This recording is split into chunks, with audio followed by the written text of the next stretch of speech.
We have seen the value that video can bring. A key tool in the fight against gun and gang violence. A fairly low-cost alternative to having hired cops on the street. Get ready to see more of these. The city is hoping surveillance cameras can help curb a growing gun violence problem. The plan is to double the number of CCTV cameras throughout Toronto in the next 3 years. The added eyes giving police another tool in their battle against guns and gangs. Lisa Shing joins us live now from the Entertainment District. And Lisa, we're talking specifically about police cameras here.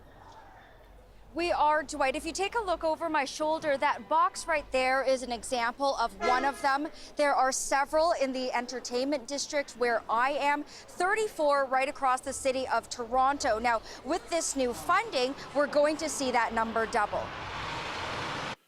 We're coming for you. We will catch you, and we will bring you to justice. A message from Premier Doug Ford, backed by a promise of $3 million to double the number of Toronto Police security cameras. It comes amidst a spike in shootings in recent weeks. Just yesterday, a man died near the Jane and Weston area. A week ago, a fatal drive-by in Roncesvalles, and a dozen shootings over the August long weekend. Toronto's mayor asked for the funding for more cameras. The video evidence of their presence in those neighborhoods and the acts they commit there, the acts of violence, are incredibly valuable to the police in bringing those people to justice. 40 new cameras will be installed over 3 years, bringing the total to 74. Police haven't said where the new ones will go, but so far, recent anti-gun strategies have focused police efforts where there have been a high number of shootings. This year, 23 divisions saw 33 shootings, 31 division had 35, and there were 26 in both 12 and 43 division. There are already many cameras up in downtown Toronto. Some people we spoke with support the plan. Fairly low-cost alternative to having hired cops on the street. No different than someone having a cell phone in the right place at the right time. While that may be so, former Privacy Commissioner Ann Kavukian suggests police encrypt the video that's gathered. You can get a warrant, be my guest, decrypt the information. So that makes it a win-win. You have privacy and much-needed law enforcement when it's needed. Others say that money should go towards community resources that look at root causes of gun violence. There's so many on the ground activists and grassroots organizations that are working with at-risk neighborhoods or areas that are more vulnerable to gun violence that could be using that money to have more sustainable long-term impacts. So Lisa, some city councilors are saying today that they don't think that the cameras are going to help this problem. No, several councillors have already spoken out about this today, saying they would like to see that money go towards youth programs that are more preventative in nature. Some of them also cited studies out of the United Kingdom that said CCTV cameras were effective in preventing crime, such as vehicle theft, but not violent crime. Dwight. Thank you, Lisa. And police have released this surveillance video after a sex assault near Yonge and Gerrard. Toronto police are looking to identify this man. They say on Wednesday, a 16-year-old girl was in the McGill Parkette. She was approached by this man who sexually assaulted her. He then fled the area. Now, the next day, the teen returned to the Parkette and was sexually assaulted again by the same man. Police are asking anyone with information to please come forward. And a man wanted in last summer's murder of a well-known Toronto rapper, and another man has been arrested in BC. 21-year-old Javante Smart, also known as rapper Smoke Dog, and 28-year-old Ernest Modekwe were gunned down in June 2018 on Queen West. Police issued a Canada-wide warrant for the arrest of 23-year-old Abdulkadir Handouli. Earlier this summer, RCMP in British Columbia arrested Handouli. He was brought back to Toronto, where he now faces 2 first-degree murder charges. Investigators are still looking for another suspect in connection to the shooting. And an update on the story that we led with yesterday. Actually, we'll get to that after for you now. In the dramatic aftermath of a fire crash on the QEW last night, emergency crews initially believed no one had been killed. This tractor trailer was burning completely, and there's a multiple fire truck putting the fire out, and then this is a chaos here. A tractor trailer burst into flames after the crash late last night on the QEW in Oakville. It wasn't until crews began to pull apart the wreckage that they discovered a crushed car with a woman's body inside. She's been identified as a 34-year-old woman from Niagara Falls. 7 other people were taken to local hospitals with non-life-threatening injuries. There's no word yet on what caused the crash. Right next to you here. In serious accidents, it's important for firefighters to get you fast and do it safely. Now, coming up, we'll bring you to a rescue competition happening in Halifax. That's coming up a little later in the show. It's being called stupid, foolish, and criminal. A video of a young man hurling a construction sign off an overpass in Oakville has surfaced online, and it's caught the attention of Halton police. Angelina King is following the story for us tonight and joins us now. And Angelina, what are police saying?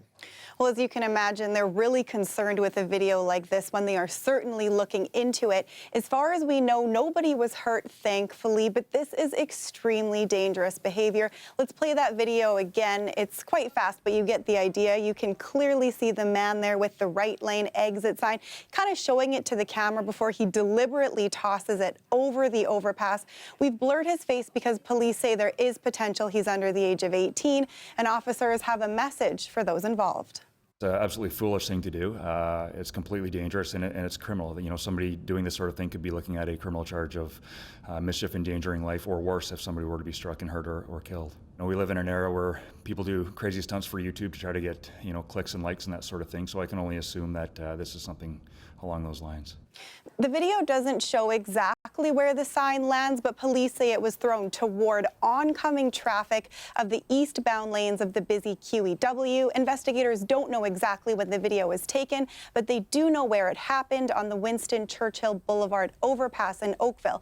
Police say there's construction in that area and the person might have taken a loose sign from there, but as you can see in the video, our cameras did notice this pole seems to be missing something.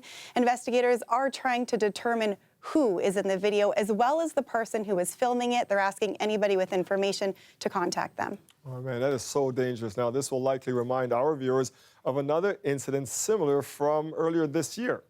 Yes, and just like this video is making its rounds on social media, so did this one. Marcella Zoya turned herself in shortly after it surfaced, and now she's facing charges of mischief, endangering life, mischief, damaging property, and common nuisance. Her case is still going through the courts. Now, in both incidents, nobody reported any injuries, and that's the best case scenario with something like this, because there are similar cases out there where people ended up getting seriously hurt or even killed. Dwight? Yes, they have. Thank you for that, Angelina.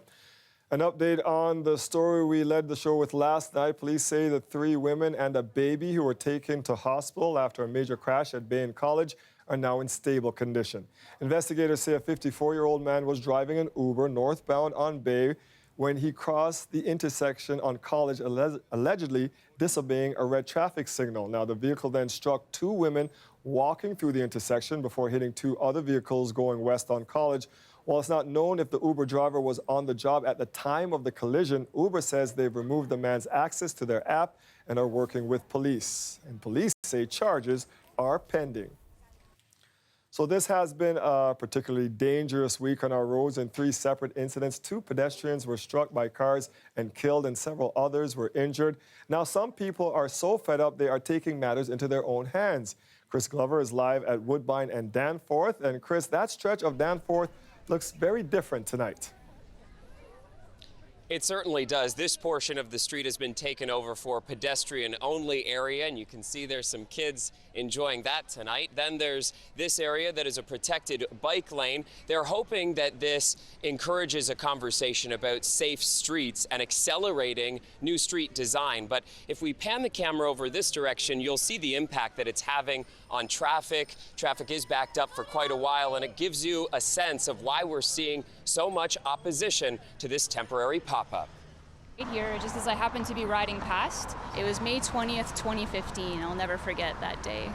Jessica Speaker almost died at this corner of Bathurst Street when an SUV slammed into her on her bike. She broke my spine, sustained a traumatic brain injury. Now she's an advocate with the group Friends and Families for Safe Streets. Among other demands, they want a 30-kilometer-an-hour speed limit in Toronto. It makes me enraged that our political leaders don't do more to address what is effectively a gigantic public health crisis in this city.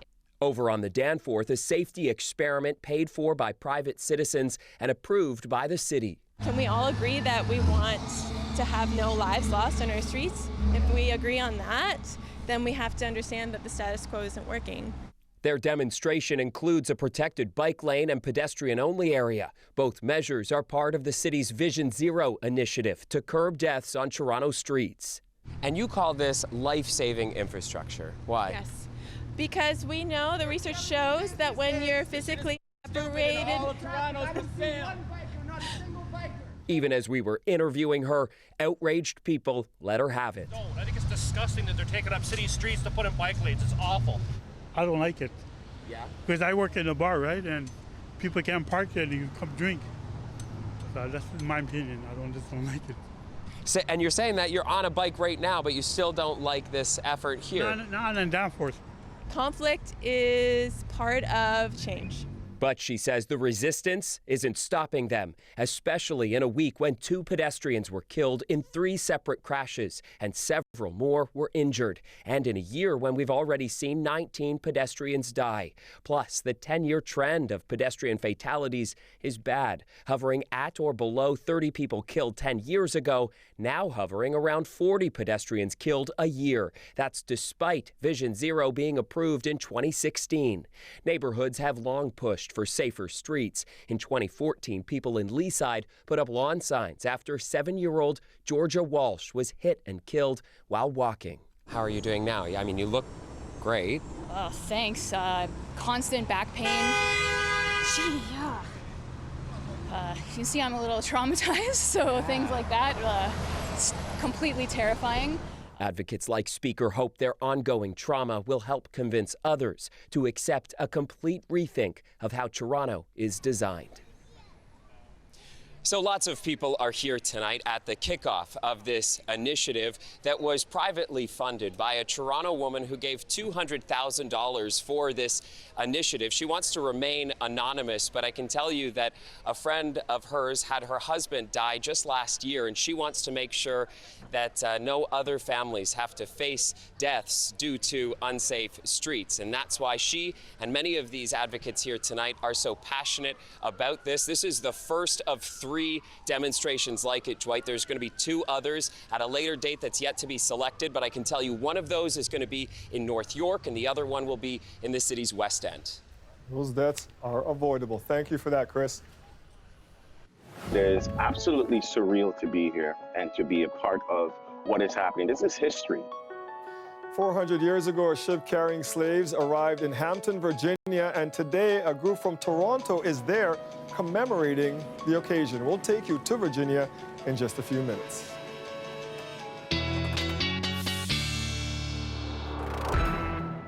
Right now, let's check in with Jeff Harrington. And Jeff, before Colette left, she promised sunshine, and I'm hoping you're keeping that promise. Yeah, you're going to get the weatherman guarantee, Dwight. We've got sunshine for the next several days. First thing, I wanted to start with how cool it was this morning.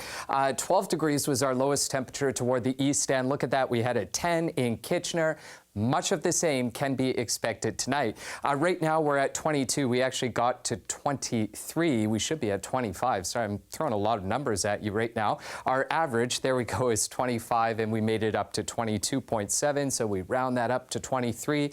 And our low temperature was actually a bit above average, and it will dip down to similar territory tonight. Really clear skies, maybe a passing cloud toward the Sarnia area, but nothing major. Saturday, waking up to a whole lot of sun in the morning. That carries through to the afternoon. And in about 24 hours from now, we'll be dealing with wall-to-wall sunshine. So let's talk about how it breaks down now by the numbers. So low of 13 tonight, and that's because we're going to have strong winds. North wind 20 to 25 kilometers per hour, gusting to 40, so that's going to hold down our temperature. Tomorrow afternoon, brilliant sunshine in the forecast, a high of 24, but our wind shifts around to the east, so that's a breeze coming off Lake Ontario. So looking like the best we can do for your Saturday is 20 24, so still running a bit below average. Dwight, coming up, we'll talk more about those winds because, yes, we've got the sunshine, but it's going to be breezy for the next few days. So more on that coming up. Thank you, Jeff. You got it. This August marks the 400th anniversary since the first slaves arrived on North American shores in Hampton, Virginia. In early 1619, a group of between 20 to 30 Angolans were captured by a Portuguese slave ship on the way to the Caribbean. That ship was attacked by two British ships. The English pirates stole the Angolans on board. In late August 1619, their ship, the White Lion, landed in Virginia. When I drive through the gates every day, it never gets past me that my ancestors could have possibly come through this fort. A great nation, which it is, recognizes all of its history. We don't shy away from it. So this is our moment. People from around the world have traveled to the landing site at Fort Monroe in Virginia this weekend to mark the historic occasion. I spoke to a member of Remember the 400 via Skype earlier today. He's with a group of Canadians taking part in the commemorations. You know, for us, it's extremely important to be here because you read books about our history, our people coming in slave ships and slavery. You hear songs about it, you see movies about it, but there's nothing that beats actually being on the ground in Fort Monroe, Virginia, when you can look at the water where the first vessel came in 1619 and brought our people from Western Africa to here, America, even before America was formally America. It is absolutely surreal to be here and to be a part of what is happening. This is history. This is big, big history in the making. What do you have planned to mark and commemorate this specifically at Fort Monroe? And what we basically came together to do was to do a huge theatrical production today at the American Theater. And the journey is a theatrical production showing our journey, our people's journey from Jerusalem all the way to Western Africa, from Western Africa to the slave ships into the Americas. And then tomorrow, we have the I Am More youth event. So we have all our youths who have deployed here from Toronto, from our chapters in New York, New Jersey, Atlanta, Missouri, and the UK. They're all here to do phenomenal speeches on our history. It's extremely important for us, not as adults only, to think of this moment, but for our children and their kids' to know about the history and know about the contributions that our people have made in the Americas. You have some people who say, Andrew, why remember the past? Why is it so important that we remember what happened? You have other nations that every year they have their commemoration or their memorial times. The Jews have Holocaust every year. They make sure their message and their story is known to the world of the atrocities that took place with them. You've got the Native Indians that beat the drum, let people know of the atrocities that happened to their people. My people traditionally or historically have been ashamed of their past being slaves. Everyone thinks they've made it now. They don't want to even go back to that. But the reason why other nations, year over year, make sure that the narrative is there so it never repeats itself, that the atrocities, that the horrors that their people went through will never repeat themselves, and also gives them a boost. Think about it, Dwight. Our people came here as naked as we were born with shackles around our necks and our feet. But look at us today. Look how far we have come. It shows the resilience of the people. It shows that we are a special, special people. And to understand from coming as naked as we were born to where we are today, it's incredible the kind of people that we are. What can we all take away from commemorating this moment? Not just the Black community. What can we all, just as humankind, take away from commemorating this? That's a great question. And again, in Fort Monroe right now, as we walk down the path through the water, you get all different colors are here, you know, from black, brown, white, all different races are here to commemorate this event. And you're absolutely right. This is not just the children of captivity or children of slavery event. It is an event that everyone's coming together to reconcile on the past, on the wrongs that was done to a nation, and how do we go forward from tomorrow on? How do we close off this 400 years and heal as a nation? Acknowledge that something has happened to a people, the largest forced migration in the history of mankind, And how do we make right? How do we acknowledge that that has been wrong? And how do we move forward? And how do we heal? Thank you for your time, Andal, and good luck to you and the group down there, and we'll be watching from up here. Good. Thanks, Dwight. Take care. Thank you. It's called Able Sail Toronto, a program that started in the city this summer that aims to make sailing accessible to those with physical disabilities. It's always been a refuge for me. I'm Kelda Yoon. On Lake Ontario, coming up, I take you along for a ride and find out how sailing has changed the lives of some of those in the program. The weather update is brought to you by Train Extreme Conditions Testing. It's hard to stop a train, really hard. Train, the most reliable heating and cooling brand.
After months of historically high water levels, the shoreline hazard warning for Lake Ontario has finally been lifted. The Toronto and Region Conservation Authority says the warning that had been in effect since April 30th has been canceled. Water levels have now dropped below 75.5 meters. Lake levels are expected to continue to decline in the fall, but the TRCA says issues on the shoreline remain. They are asking people to stay away from areas of the city's shoreline that have been affected by flooding and erosion and obey all trail closure notices. Now, it's been a thrilling sailing season for a unique group of sailors at the city's National Yacht Club.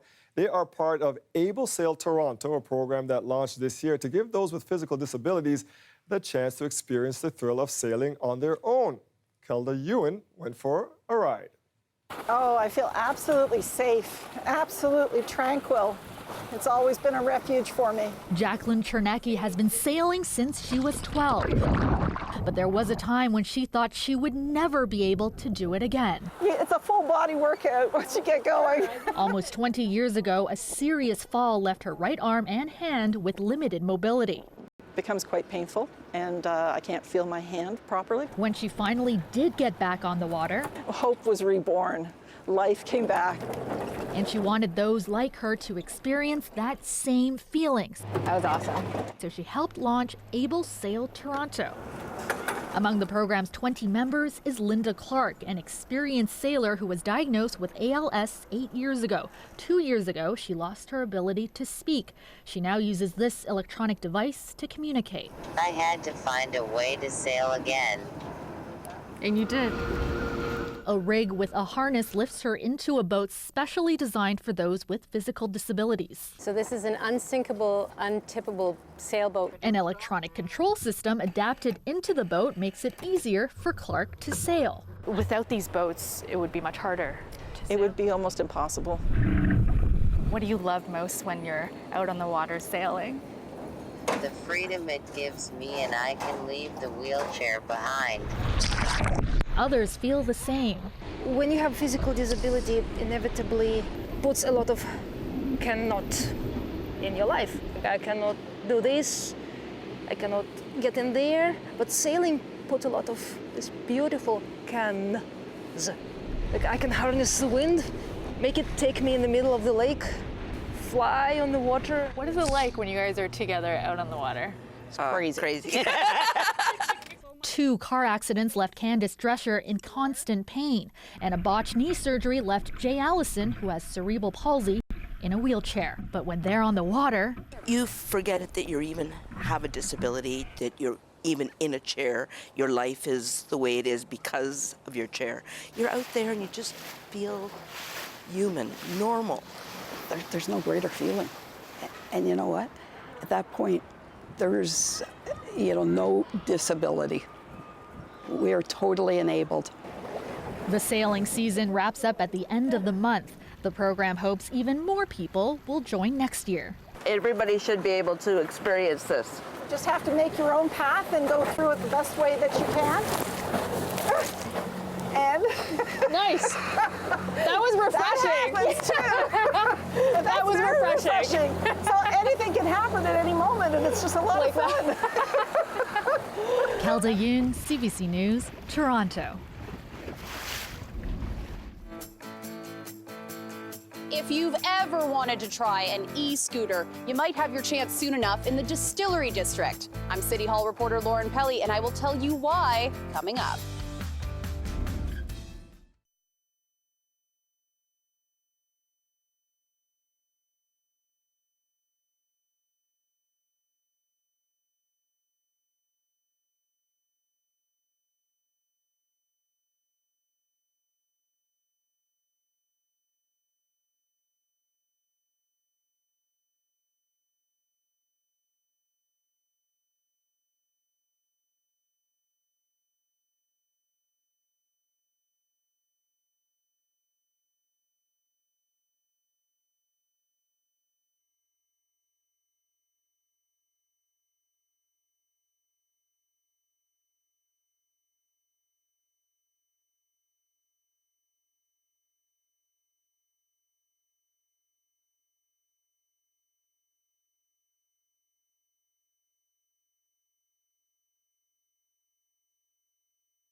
They're fast, they're convenient, and they're becoming hugely popular in cities around the world.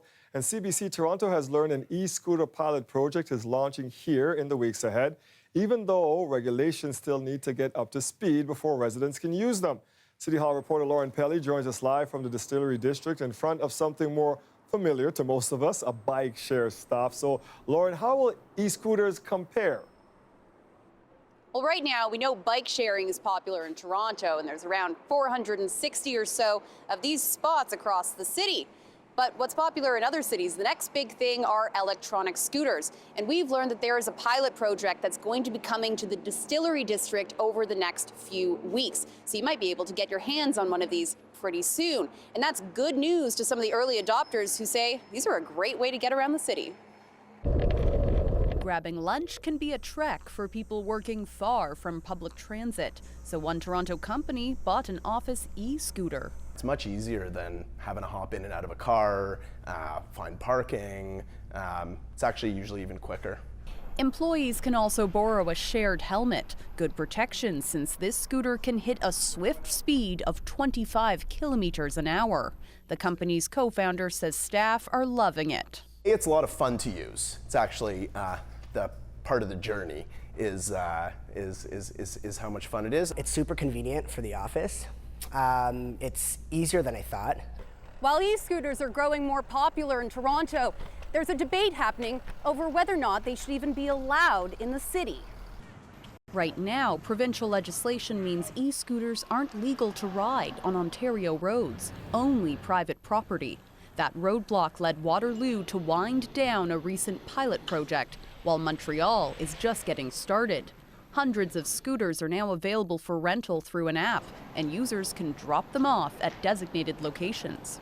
We ask for all Montrealers to check it out and give us their feedback. Policymakers at Queen's Park are watching closely, and so are local startup companies. A lot of regulators, they're evaluating electric scooter. Is it safe? Is it okay? Is it really, do people really need it? We have wider base.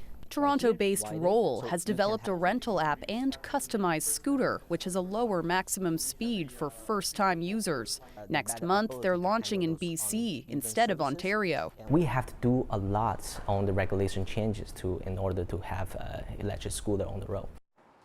Lauren, you look like you knew what you were doing on that e-scooter. So if they aren't legal on Toronto roads, how are we going to see them popping up as a pilot project? Well, see, there's this loophole right now in the regulations. They're allowed on private property, but not public roads. And the Distillery District, where this pilot project is being launched by a company called Bird Canada, is private property. So that's how that's going to work. So you might see people using scooters around the cobblestone streets of the Distillery District within the next few weeks, potentially. But Queen's Park, I'm sure, will be watching this very closely to see how all of this rolls out and if it's worth rolling out broadly across Ontario. Dwight? Thank you, Lauren. Now, the Premier says for the most part, he's happy with the latest lottery to pick potential legal cannabis stores operators. I think the AGCO has done a really good job. You know, it's random, so they can't measure who's going to come out of the barrel. There's one person that I'm aware of that had illegal stores, and they ended up winning the lottery. The Premier referring to one of the lottery winners, a company that wants to set up a pot shop in the same place as an illegal dispensary. The numbered company wants to open up at the Harbour Street location of Cafe. Now, Cafe has flouted cannabis laws, and police have raided the Harbour location at least 4 times. The director of the numbered company says he has no connection to Cafe. An Ottawa bus driver is facing more than 36 charges after a fatal crash in January that killed 3 people. The determination that we've made in conjunction with the Crown Attorney's Office is that the actions of the driver that day did meet a criminal threshold, and that's why those charges are in front of you today. Aissatou Diallo was behind the wheel when her double-decker crashed into a bus shelter. She is now facing 38 charges related to dangerous driving, 3 of those causing death. Diallo had been working for OC Transpo for less than a year at the time of the incident and was involved in another collision between 2 buses the month before. She's expected to appear in court in September. An accident like the one that happened in Ottawa is a reminder that in serious collisions, seconds matter. It can be the difference between life and death. In Halifax, a rescue skills competition has attracted some of the best firefighters from right across North America. Brett Ruskin is there. Well, a competition underway this week in Halifax with teams of first responders seeing how quickly and safely they can extricate people from crashed vehicles. Again, this is just a mock accident scene, but there is a real person in there acting as a victim, and I got the chance to act as a victim as well. Right next to you here. You do not want to be in my position. Good. All right, Brett, you're doing great. But if you and your car do end up here, a team like this is who you want on hand. Cars are in accidents all the time, right? People are getting trapped. We have to practice and practice just like any other skill in firefighting. That practice is getting more important with new automotive innovations like electric cars. Beyond the battery and extra cables, they're also quiet. You don't know if they're running, so if we don't isolate them right away, if the patient happens to hit the gas, the car could take off on us, right? So we're going to put you in the car. We're going to get somebody in behind you as soon as we can, usually it's in a couple minutes. Occasionally have somebody who gets a little hysterical and they cry. Sure. And that's my job. Okay, I need to take a deep breath in, right? So, and this rear view mirror that we're using right now to be able to look at each other, we use that. And if I can't see you in it, I will get someone to break it off and pass it to you so you and I can have eye contact. That's so important. Yeah, it's hugely important. All right. Okay, on 3. 1, 2, 3. With the top of the car peeled off like a tin can, they were finally able to get me out. Nice and gentle, lay straight back. We need to train day in and day out and to be the best that we can be and the most efficient for saving people's lives. And so again, this competition is underway here this week with teams from Nova Scotia, but also from Ontario, as well as south of the border from New York. Brett Ruskin, CBC News, Halifax. Politicians around the world are raising the alarm over thousands of fires burning in Brazil's Amazon rainforest. We'll bring you the latest on that story a little later.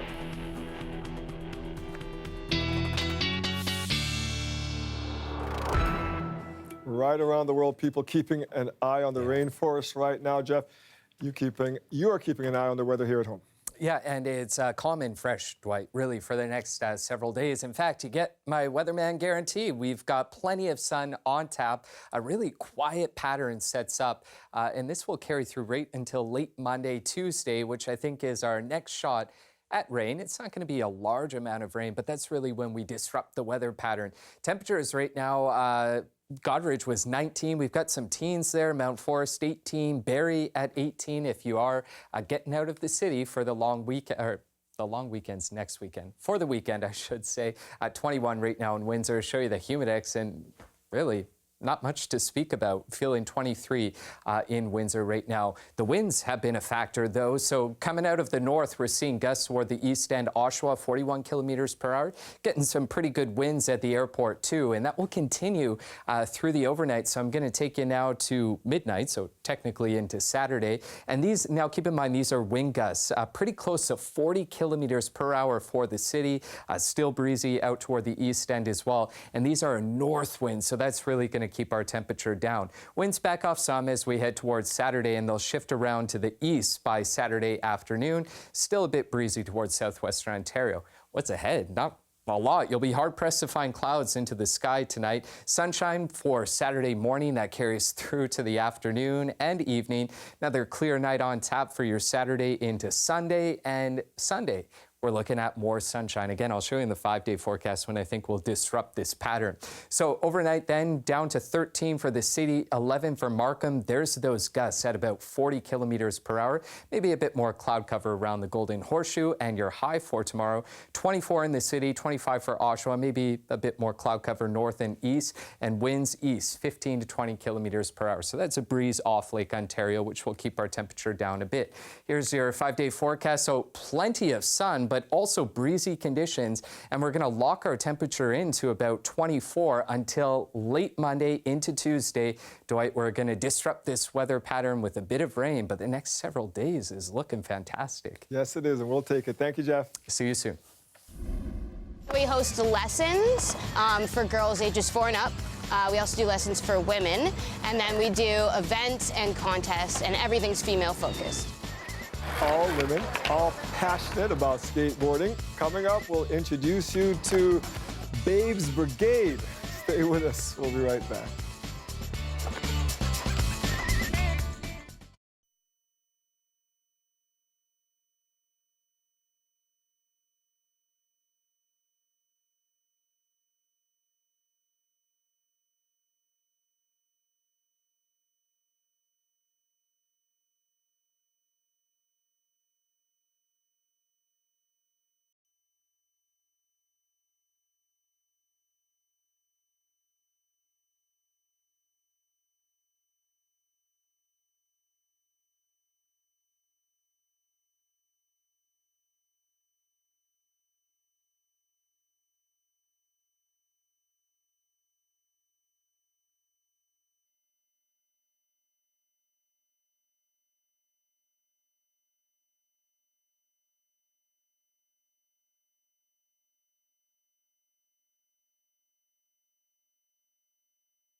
Dozens of protesters took to the street outside the Consulate General of Brazil today.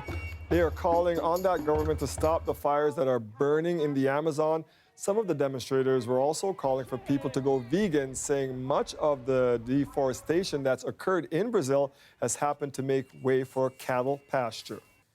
The fires in the Amazon are being described as an international crisis. More than 70,000 fires have burned through the world's largest rainforest so far this year, nearly double the amount over the same time last year. As Renee Filipponi reports, there are growing calls for world leaders to act. I'm outside the Brazilian embassy in London. Protesters have been here for most of the day, urging action to stop the wildfires that are burning. The Amazon is a major carbon sink, and experts say it plays an integral role in preventing global warming. The people here are asking world leaders to put pressure on the Brazilian government. To not stand up, to stand by idly and thinking, oh, this won't make a difference. Actually, it does. If this happened world over outside the Brazilian embassy, they're watching us happen. Politicians have said a lot of words, but action hasn't been taken. We now have very little time to avoid catastrophic climate change. So we need to protest. French President Emmanuel Macron was first out the gate, calling the fires an international crisis. Others followed, including the Canadian and British Prime Ministers and the German Chancellor. Now the fires have been added to the agenda for the G7 meetings this weekend. Much of the blame for these fires is being placed on the Brazilian president, who campaigned on opening up the Amazon for business, encouraging loggers and farmers to clear the land. Some believe the fires have been deliberately set. Actually, it's Bolsonaro who is responsible for what is happening in the Amazon. He promotes policies that encourage environmental crime, which make culprits feel comfortable. Bolsonaro is punching back, telling world leaders to mind their own business. He's called Macron's comments colonial in thinking and accused the French leader of using the fires for political gain. Those countries that send money here, they're not doing it for charity. I hope everyone can understand that. They're doing it because they have a vested interest. They want to interfere with our sovereignty. He is even going as far as blaming conservationists for setting the fires in an effort to make him look bad. Now, fires are not unusual in the Amazon at this time of year, but this year, according to experts, there has been an 84% jump in the number of fires compared to last year. Renee Filipponi, CBC News, London. Prime Minister Justin Trudeau has arrived in France for this weekend's G7 summit. The Prime Minister is expected to focus on international trade, climate change, and relations with China. The summit starts tomorrow and wraps up on Monday. Trudeau will be having a one-on-one meeting with several leaders, including U.S. President Donald Trump. David Cochrane is traveling with the Prime Minister and has more. This will be Justin Trudeau's final international trip before the federal election, and he will use this summit to push issues that are familiar to a domestic audience. Trudeau's top priority is economic growth, specifically growth that benefits middle and working class Canadians, which Trudeau argues is a shield against populism and social unrest. He'll also try to make progress on issues such as climate change and gender equality. But most of all, Canada and its G7 partners will be keen to avoid a repeat of the summit fiasco that happened a year ago in Charlevoix, Quebec. The leaders had reached a consensus on key issues, signing a final communique, only to have it all nuked by Donald Trump in a tweet storm from Air Force One. So already the expectation is that this summit won't even seek to reach a consensus final declaration. Leaders know they won't get Trump to agree on climate change, and the U.S. is also offside on trade, embracing tariffs and economic nationalism. And on that point, at this summit, Trump has a kindred spirit in the new British Prime Minister, Boris Johnson, who is vowing to pull his country out of the European Union by the end of October. Now, Trudeau is set to meet with Trump on Sunday. He's going to meet with Boris Johnson on Saturday. Trade will be a key topic because with the Brexit deadline looming, Johnson is keen to arrange as soft a landing as possible for his country once it leaves the European Union, and he's looking to Canada as a target for a free trade deal. David Cochrane, CBC News, Ottawa. And as we head to break, here's a look at where the markets closed today, all down across the board, with the S&P TSX down almost 216 points. Dow Jones also closed lower, losing a little over 623 points, and the Canadian dollar is at 75.13 cents US, down 1/10 of a cent from yesterday. Stay with us. We'll be right back.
When Stephanie Batiste first started skateboarding, she was often the only girl at local skate parks. Much has changed since then, partly because of women like her who are trying to get more females involved. Through Babes Brigade, Batiste found a way to bring girls and women together in Toronto who are interested in the sport. Talia Ricci explains.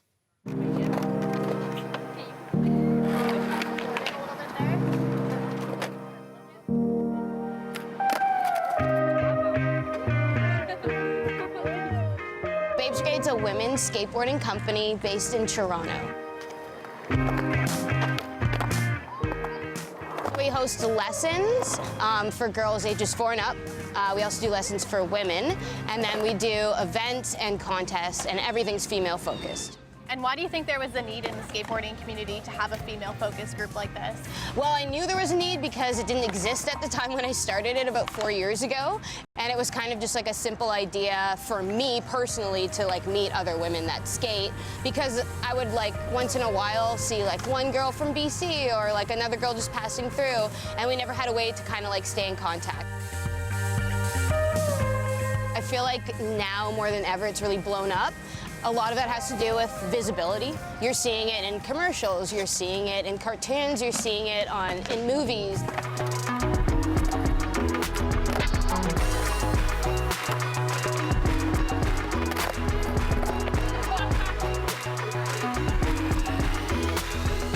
I probably never even told my parents I like skateboarding because I was just shy and like reading these magazines, like I don't see anyone that like looks like me or like whatever, so I'm kind of just like, oh, maybe it's not for me, but it's just, it looked so fun that when I finally got aboard, I was all about it. I really love skateboarding. I've skated since I was a kid, and I thought it was really cool. Not that many girls around, so then when I heard that there was a girls' skate crew, and I was like, yeah, I'd definitely like to join it.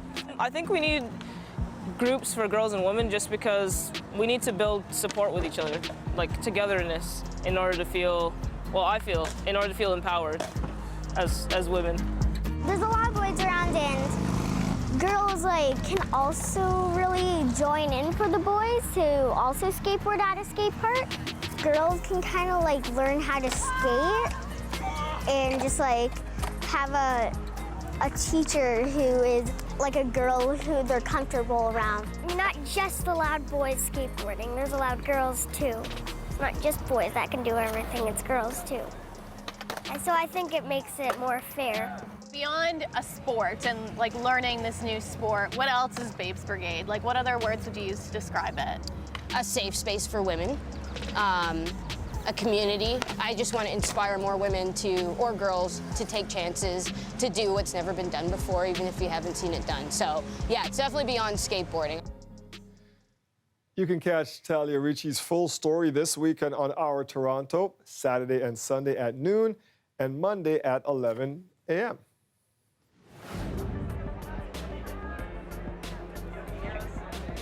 I'm Daniel Clark, and I'm here at Fan Expo Canada, where there seems to be something for pretty much anyone. Even if you're looking for love, there's something for that too. That story coming up.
Fan Expo is happening right now at the Metro Toronto Convention Centre. It runs through Sunday and is the largest event of its kind in Canada.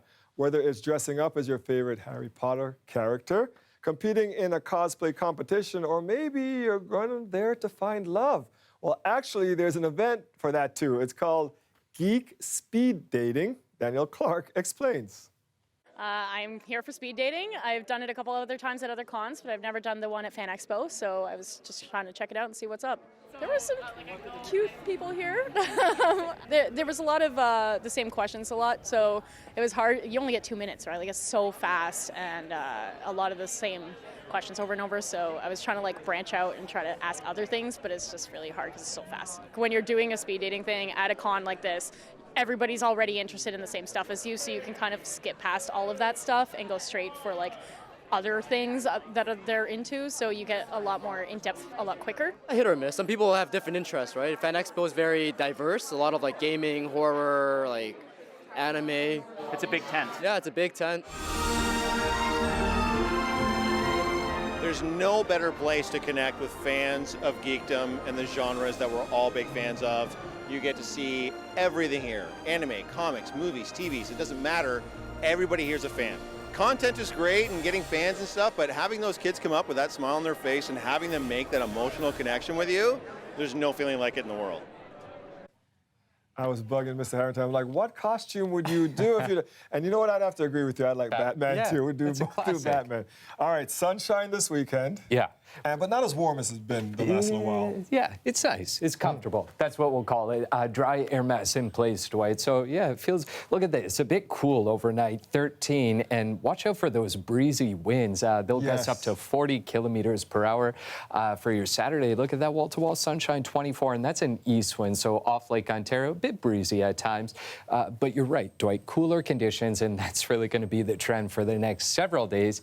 Good news is we've got tons of sunshine on tap Saturday, Sunday, Monday. It's not until late Monday night into Tuesday we'll disrupt that pattern a bit, Dwight, and introduce some rain into the forecast. Temperature locked at about 24, though, for those next several days. Do we have that weatherman guarantee you were giving earlier? You got it. Someone's going to call you out on Twitter for that, saying, yo, what is the weatherman guarantee?